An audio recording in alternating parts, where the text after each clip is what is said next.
and welcome to The Lab, a Minecraft podcast where we explore, experiment, and theorize about all things Minecraft. I'm MinerThoughts, and with me is the man of the hour, the man with the feedback, the Troj. Hello, Miner. Welcome back. I did miss you last week. Thanks again to Jurassics for filling in, but it's good to have my buddy old pal back. Yeah, you guys did an excellent job. I really liked that episode. And to be honest, I have not done the trial chambers yet, so I'm looking forward to that. We need to get you on the server, sir, so we can take you in and get your thoughts. Oh yeah, definitely. Well, plus I want to farm up some of them breeze rods. Actually, so do I, because I've actually started using them for transport around my base to save on rockets. I've caught a couple of your streams and saw that you've got a couple launchers for yourself. Yeah, I've got in my main industrial area, one at each end. I've got a couple of little launchers there that'll basically I just walk in, it just shoots me up, and I can just basically glide from one end to the other. It's really good because I was going through an absolute monster amount of rockets getting from one end of my area to the other. And the other thing that I was doing is, if you haven't seen it, my industrial area is actually in a hole. I've embraced the hole culture, I suppose, of Minecraft. And to get up to where I'm actually doing my big major Greek fantasy build, I've had to fly up out of the hole to that area. So I've put in another launcher with a couple extra dispensers in there, so it allows me to get up and I can fly across. So I can get around my entire base area without any rockets now, but it means I need to go back and forth into these trial chambers to keep getting some, as my son calls them, breeze balls. Well, see, here's the thing though. I want to go even higher. I want to go to the stratosphere. I mean, I actually want to beat Doc M77's record. I was going to say something in the millions. Yes, it's currently in the millions. Well, make sure you test it well in creative, because with you, everything worked in creative. Oh, I was testing things in creative with these breeze balls long before we got 1.22 or 21. That you were. But anyway, let's get into the feedback. It's been a while, and I'm sure we've got some. We do. It has been a little while. It has been a little bit. We're delayed on this one. Obviously, mine are having some real world issues to deal with, and then obviously we had other topics that sort of came up that necessitated us speaking about them at the time, because they were hot topics and they were worth talking about. And one of which ones was the whole Dr. Disrespect thing that came up a little while ago, and it's looking like it's going to flare up again on the Twitterverse at the moment. But we didn't really have anyone comment so much on the topic itself. We did have a couple of comments made to us in private. Well, at least I did myself, basically agreeing with our position there. But an interesting topic, interesting comment, Miner. Nice to hear two Aussie blokes talking about games. Keep them coming, boys. I didn't know you were an Aussie. Yeah, that one kind of caught me off guard. I was like, oh, so I'm Australian now. Maybe you and I have been spending too much time together and you're picking up the Aussie ways. I told you I'd make you an Aussie eventually, and I think I may have succeeded. I guess. I need to work on the accent. Apparently so. Before the record, yes, I am Australian. Miner is not. He is from the US. Yes. And if you haven't heard, he is actually a real miner. Moving... Oh, wait. What? Who told you this? I don't know. I don't know this. What can I say? It was a wild stab in the dark. I just was joining dots together. It's just something you've never actually revealed to me, but I'm just putting it together now. I'm always the last to know. Oh, such the running gag. Moving on, the next episode that we put out. Now, it's important to note here that when the Dr. Disrespect episode came out, we actually pushed the video that we had planned back a week. So our run of Minecraft specific episodes sort of got broken up a little bit for a while there, but we did get back to it. But on the next video after that one was it was called Surviving the Grind, You're Never Alone. And it was just talking about real world pressures and a bit of depression and stuff like that. And it was a bit of a raw one for myself at the time. And I'd like to thank those that actually reached out to me in private. And also, I just want to apologise. I'm actually suffering from the flu at the moment. So if you hear it in my voice, that's why. But yeah, for those that reached out to me in private, just offering their support, I'm not going to read those messages out because they're obviously of a personal nature. But I'd like to thank everybody that did do that.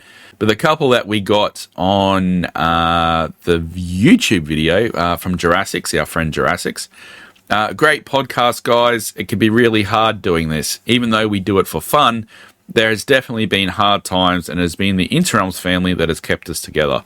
And I think that's probably, for me, one of the biggest things was that Interrealms family. There's a lot of servers and a lot of communities out there say, oh, we're a family, but when the going gets tough, you actually get pushed to the side and you don't want to get known. But I've never experienced that in Interrealms.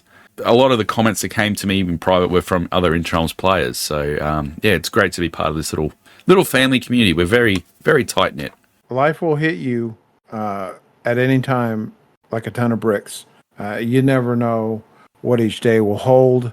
You just got to make the best of each day, and if you want. But I just want to say thanks to all the Interrealms people with what had happened. Why I was out the other week. I'm glad for the community because they are family. They reached out just like family did. So I really appreciate that. And we got you. And then that's the thing. It is like a family in a community, and new people come in, and we get to know them and we treat them the same respect. And it is a good vibe. And obviously I've had a tough time. Obviously, putting that video, and people know a bit of those stories and whatnot. Yeah, but it's been the Minecraft and specifically Interrealms that have got me through. But speaking one of the new ones that have sort of come in and just really just been embraced by our community and whatnot is Cobble K. And if you haven't seen Cobble, when I first met Cobble via my YouTube channel, actually, she had I think just under 200 subscribers, and I'm just sitting here looking at her channel now, and she's tracking down on 500. If you haven't seen Cobble K Gaming, you need to check her out. Her builds are incredible, and it's just an awesome person to spend some time with on the server. And she left a comment on this video. This is my first time properly being able to listen to one of these podcasts, and I'm really glad it was this one. Keep up the great work, guys. And we were talking about that whole Interrealms family, and Cobble being one of the new ones was actually one of the first ones to reach out to me after that episode. So that just goes to show the nature of our community, and I'm so thankful for it. Now, we did have an email from that episode as well, incidentally, from the Bearded Bard, from your son. I really appreciate your guys' insights into mental health and content creation. It did, for the most part, answer what I wanted to know in regards to how you both deal with mental health issues. Interesting enough, we had pre-recorded that episode, as you know, and we'd pushed it. And during the time of us pushing it, the Bearded Bard actually emailed through saying, would you guys want to talk about this and how you guys deal with it from a small content creator perspective? And it was just interesting. We already had, so it was sort of sitting there. He did come through with a couple of other questions and ideas or topics, but we'll put them on the back burner for the time being, just simply because this episode's been late and we've got a lot more to get through to catch up to where we are up to at the moment. But we will circle back to that Bearded Bard at some point. Then we got back to Minecraft. We got back to Minecraft in an explosive way, where we talked about ethics versus explosions and TNT duping and the ethics behind it. And it was obviously a topic very close to your heart because you just dream about TNT all the time. Oh, yes, definitely. We had the glorious return of Devara. to our comment section. And if you have not seen a Devara comment, head over to YouTube, look at this video, and Devara doesn't just leave a comment. She leaves a thesis, and it's always appreciated. It's always looked forward to. And welcome back, Devara. This one, again, is too big to read out in full, but I'll read the first couple of lines or so because it sort of summarizes everything else. I personally don't use duping on servers unless it's a blast chamber for cobble or wood and so on. Because honestly, there's a lot of resources that go into each piece of TNT. There's 5 sand and 4 gunpowder. Now, I honestly see there being a huge need for renewable source of sand, like how gravel is now renewable through bartering, as sand is used not just for TNT, but also for making sandstone and making glass and making concrete, which loads of people use. For me, ethically, I think having a small duplicator for TNT when you are making blast chambers is perfectly fine. But duplicating things like diamonds and other things that don't just vanish, destroy itself, it's not okay because honestly, it breaks so many things. And I 100% agree with that, and that sort of summarizes our take from that video as well. Right. Yeah. It's just one of those things that it's one of those things that Mojang has said is not a bug; it's a feature, and especially in Java, and I'm not going to get into the spoilers now, but there are some experiments on the horizon where things may change. And I'm a bit worried, so we'll save that for a future episode. Very fair.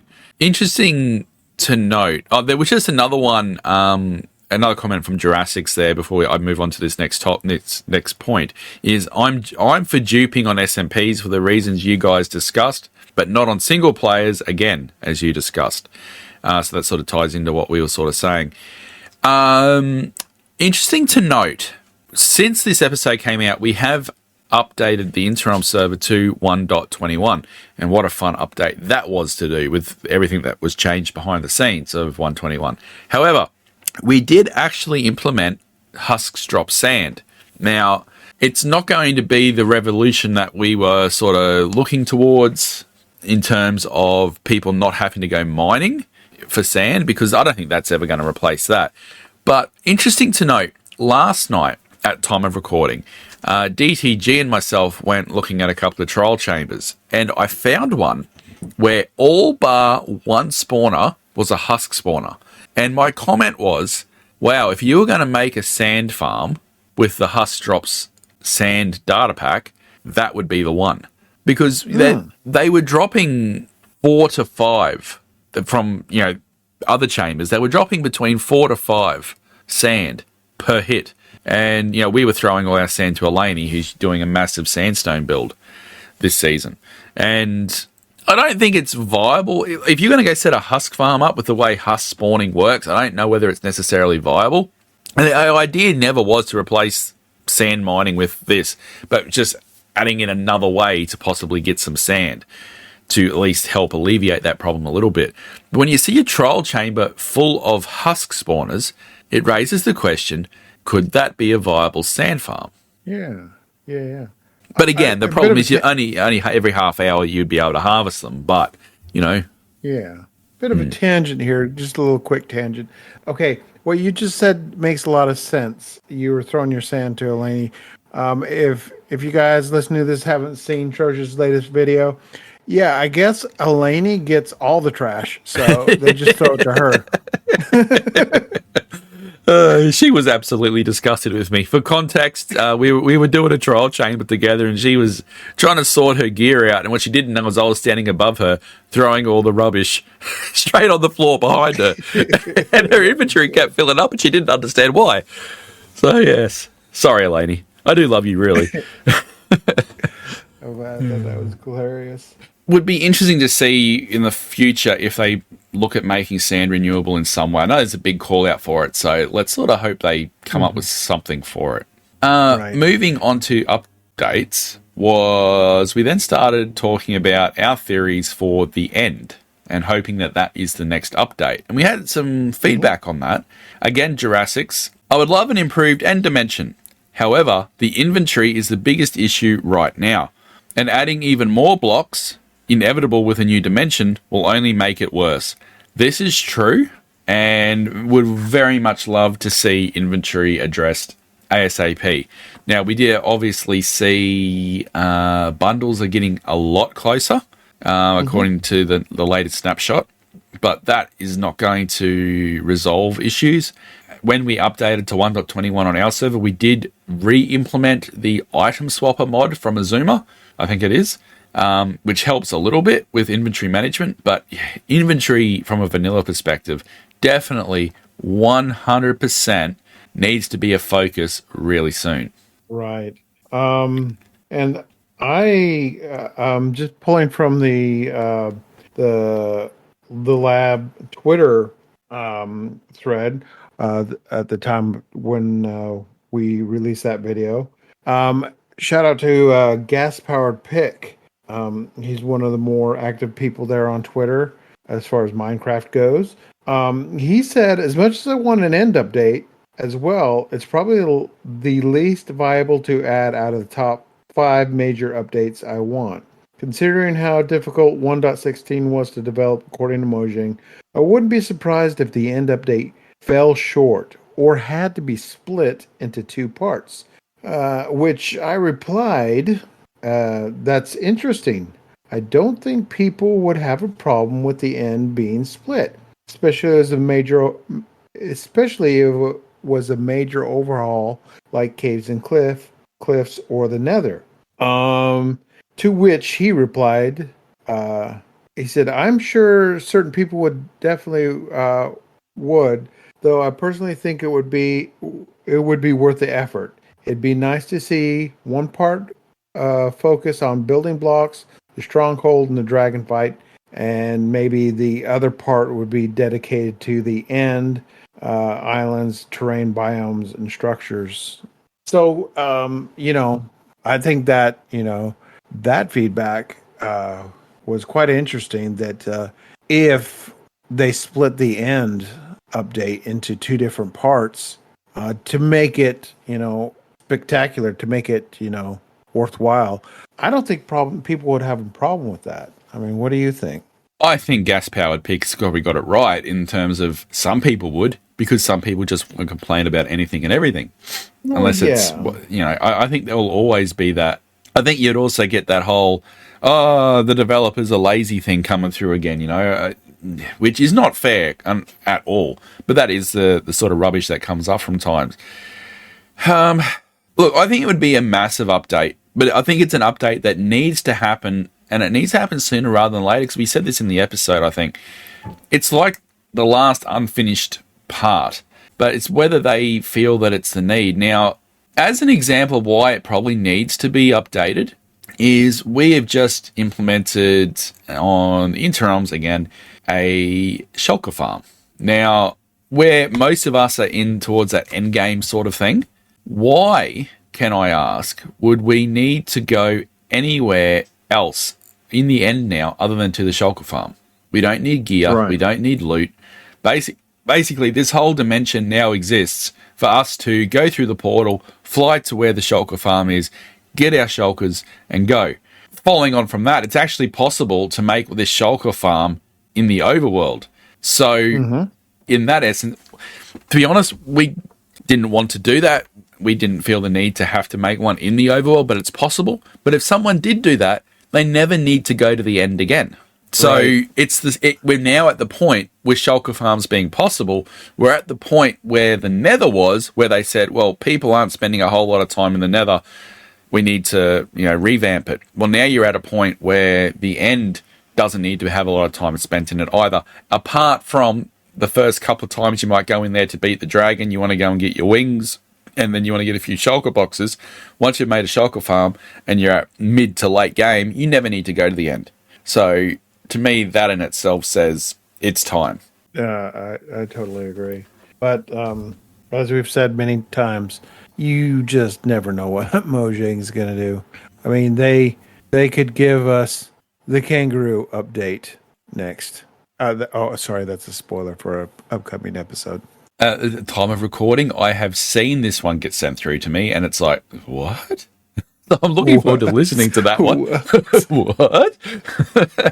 What? Speaking of Twitter or X, I actually did miss a comment on the TNT one. And it was from Stevel or Rainbow Lister, another relatively new player to Interrealm, so we absolutely love having around. In terms of the TNT duping, all for it. I find it fun to drop nukes in a hardcore world, and a big smiley laughing face. That sounds about right from Steve. We then went on. Well, you had a little rant about tricky trials, tribulation, and people complaining about it being too hard to get mace bits and stuff like that. The comment we had on there was from the Clone Trooper dude. Love the vid. Keep up the great work. Thank you. But I want to just retouch on that topic really quickly because obviously we've trimmed the world now and we are running on 121. Anyone that says that it needs to go on a timer because it's too hard to get the bits is just being lazy. These things are not rare. And in each vault, or each chamber, there are multiple vaults. There are heaps of vaults. If you can't get all the bits you need from a trial chamber or 3, you just suck. Basically, because basically the chambers are not rare in any way, shape, nor form. There are heaps of them, and if you've got a brand new world, they're even more. So, we had a world border of 5,000 set initially. Now we've expanded that out to 15,000. In that new area, there's that many trial chambers. I don't think we'll ever run out of them, or not for quite some time. There's no need to even what you were suggesting was to trim the chunks because they are just everywhere. And I don't know whether it's a bug or not, but you can actually pick what you get out of the vaults. Basically, you sit at the side, you watch what cycles through, and when you see the heavy core come up, that's when you redeem your key. Bang, you get a heavy core. We discovered that the other night. So if there's anyone complaining saying it's too hard to get the bits, my comment is get good. Get good. Or maybe they're just playing on Bedrock. No, just kidding. Maybe they haven't prowled around enough. They haven't prowled around enough. That's it. But honestly, having played them now, like I've got now personally 3 cores. It's not that hard. And considering to get a mace, all you need is 1 breeze rod and a heavy core. It's not that hard at all. So I don't really see the problem with it. Right, but my point was that if you had to, if they were just all rated out and everybody's been there, but for one reason or other they had lost all their stuff and they wanted to go back, or whatever,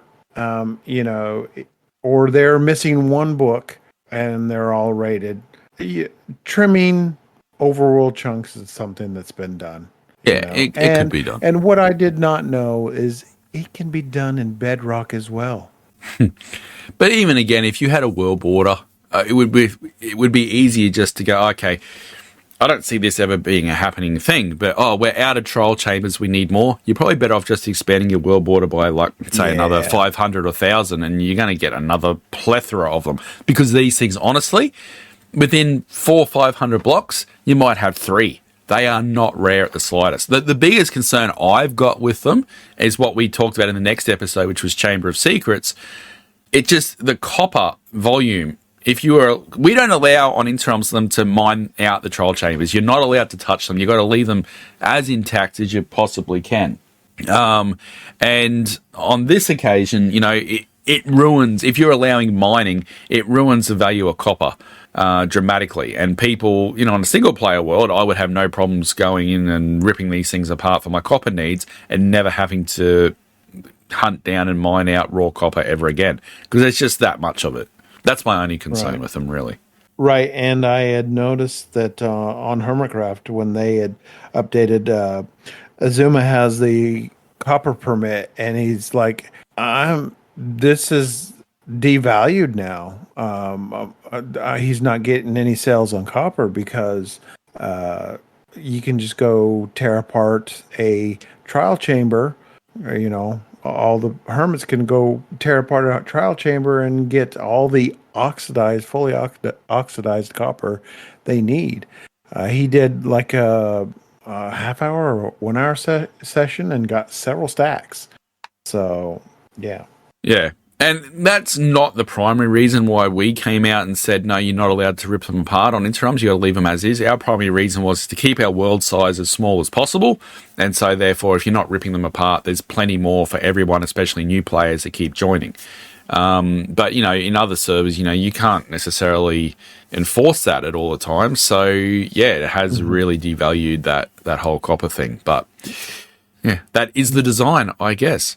I still think they need another way to oxidize copper rather than placing it down and waiting several, Minecraft days. Yeah, well, working on my big project there. Obviously, I'm using a lot of copper at the moment, so I spread the whole lot out, and then it did. As I got to each part, really, I only ended up having to wait for one block, which wasn't bad. That one block just absolutely refused, and I actually picked that one block up. I did check it wasn't waxed before anyone asks, and I've actually put it. In my own personal museum now called the Cursed Block because it just would not age forever. So, anyway, I agree with you. But on that video, the Chamber of Secrets, there we had one comment saying, "What a great temporary co-host," and I won't mention that comment was from Jurassics, who was the temporary co-host. But yes, Jurassics, you did a great job. At very last minute notice, might I add. I was sort of going, oh no, what are we going to do? And hey, J6, are you free? Yeah? What do you need? Hop on a voice chat. We're going to have a chat. So yeah, thanks very much, Jurassics, for filling in for that. And no doubt he'll be back as a guest at some point in the future. Oh, definitely. But that basically brings us to the end of our feedback for the last month and a half.